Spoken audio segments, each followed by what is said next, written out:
শুভ সকাল বন্ধুরা, ত্রিপুরার ছোট্ট একটি গ্রাম থেকে আমি উর্মি।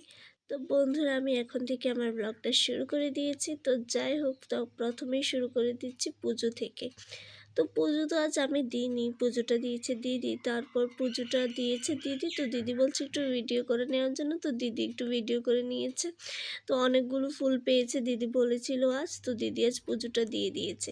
তারপর আমি চলে গেলাম একেবারে রাত্রে, অর্থাৎ সন্ধ্যাবেলায় চলে গেছি। সন্ধ্যাবেলায় গিয়ে আমি আমার জন্য ম্যাগি করে নিচ্ছি, কারণ দিদি তো খেতে পারবে না, দিদির শরীরটা ভালো নেই, দিদির বমি। তো তার জন্য ম্যাগিটা তো আমি আজ দিদিকে দেখিয়ে দেখিয়ে খাবো একা একা। তো এটার মজাটাই তোমরা বুঝতে পারো না, না মজা নয়, যদিও একটু একটু কষ্ট লাগছে।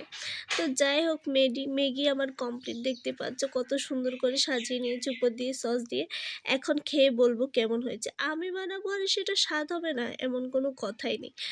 যে আমার রান্না খাবে পুরো পাগল হয়ে যাবে। তো